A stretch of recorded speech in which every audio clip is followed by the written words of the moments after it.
Good afternoon, everybody. It's Charles Chadwick, designated broker and owner of CNC Realty. We are talking today about love letters. We have talked about this in the past, but in today's market, again, is still as competitive as it is for our buyers.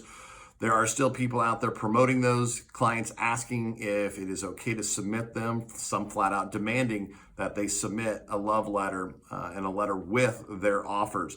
We just received our monthly newsletter, our spring newsletter from the Nebraska Real Estate Commission, and it's addressing love letters, fair housing, and agency. And again, just to reiterate what we've talked about in the past and what a love letter is, basically it is something that, again, people are submitting with an offer, giving a description maybe of themselves, and again, why you should choose their offer over somebody else's. Now, the problem with that is that this opens up the potential for lawsuits and violations of fair housing laws. If we mention anything in terms, and I'm actually just going to read this directly from here.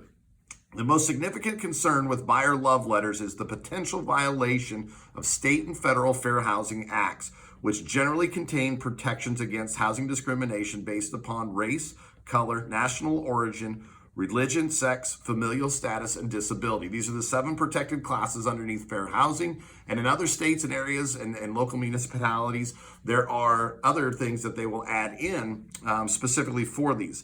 But how they violate fair housing is if you're mentioning, hey, we can't wait to raise our family here, or we want to look and have a Christmas tree and celebrate Christmas and families and things, which can be mentioning religion.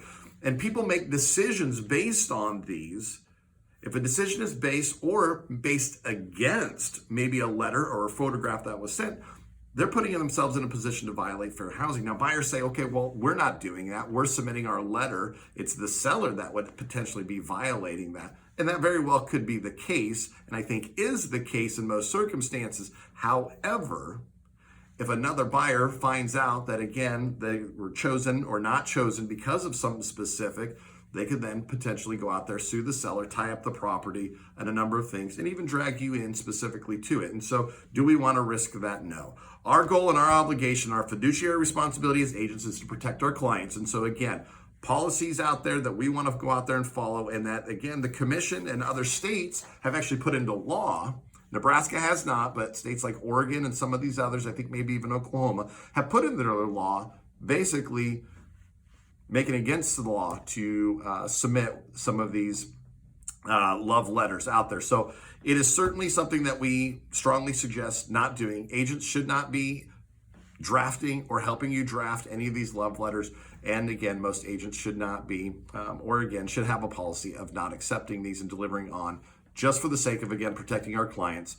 And again, trying to avoid any violations of fair housing. So again, if you're hearing something different, I'd love to talk to you further. Feel free to talk to an attorney. Feel free to give us a call, though, again, and we can explain these things further. And again, the potential discrimination factors that could come into play. So give me a call at 402-575-0803. If you want to talk more about love letters, submitting those, again, the risks of taking that. But again, we hope you have a great day. We are here to help you go out there and find your home and get your offer accepted without having to submit one of these violations or potential violations. So 402-575-0803.